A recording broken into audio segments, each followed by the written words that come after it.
So, hi everybody. Peggy and Palma, Dresses and Identity, studies how people use clothing to express their identity. Identity is a term used to describe individuality and is the condition of being a specific person, while identity construction is a process through which an individual develops a personality distinct from the others and a sense of belonging to a group. It is formed by joining or opposing the surrounding society. How did Peggy Guggenheim and Palma Bucarelli express their identity with their clothes? Peggy, on the left, a billionaire art lover, leaves us one of the most important art collections in the world. She makes the fame of Kandinsky, Calder, Ernst, one of her two husbands, Picasso, and she discovers Pollock. Palma, on the right, the first female director of the first Italian contemporary art museum, the Galleria Nazionale d'Arte Moderna, exposes Kandinsky, Malevich, Rothko, Mondrian, but also Modigliani, Fontana, Afro, and Casorati. She organizes the first Italian exhibitions of Picasso and Pollock. Peggy and Palma are often represented with their contemporary art, which was not very appreciated at their time, but was considered a provocation rather than art. They themselves staged their personalities in pictures by famous photographers. Peggy is portrayed by Man Ray as an influential foreigner living in Paris in a magnificent Paul Poiret dress and a Vera Stravinsky headdress, aged 27. And Palma is portrayed as a vestal of art by Gita Carrel and Madeleine Mollier, aged 28 and 33. How are they dressed? In the first years of her career, Palma wears a simple clothes suitable for a museum's director. The masculine cut suits and the white shirts express that her female direction will not change the gallery. Later, she uses Italian high fashion at official occasions as a prestigious business card for the diffusion of art. The Italian writer Camilla Cederna calls her the most elegant woman in Italy. 140 pieces of her haute couture wardrobe are donated to the Ludovisi Boncompagni Museum. Look, for example, at this cocktail dress in crepe of silk, chiffon, and sequins by Maruscelli. Or this gala gown in ivory and golden silk satin by the Sorelle Botti for the Ball of the Ribbons organized for Margaret of Windsor's visit. Or this gala gown with cape in pink silk satin and pink and gold silk brocade by the Sorelle Botti on a model of Balenciaga worn at the Teatro dell'Opera for the Norma premiere with Maria Callas and at the gala in honor of the Greek royals at the Quirinal. Palma was dressed very elegantly, but very comme il faut. Her style is certainly not avant-garde. The clothes worn by Peggy, a rich heiress, seem in contrast inelegant and understated, but much more modern. Look at this collared dress and at these sandals. They're quite modern. Her contemporary look is today used to inspire new fashions.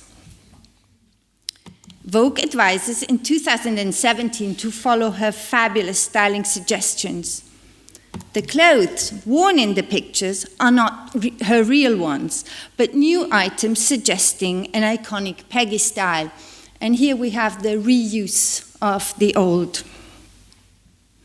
In this context, Peggy's incredible evening gown with surrealist designs wrapped in cellophane made by her friend Elsa Schiaparelli is compared to this Raf Simons debut collection coat for Calvin Klein. Her style is a suggested trend for 2019. From the 1940s, Peggy stops buying, however, clothes to spend only on her collection. Buy less but better is her motto.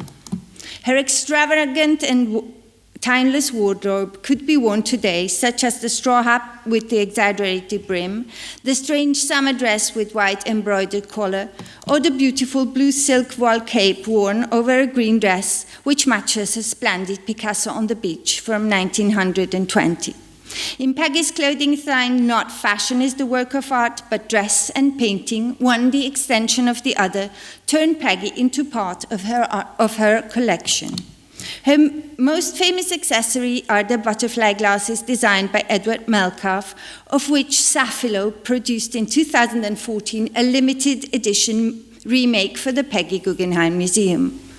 Worn by Peggy in her personal gondola on the canals of Venice, they become almost a brand, creating a sort of ante litteram street, or maybe we should say canal style.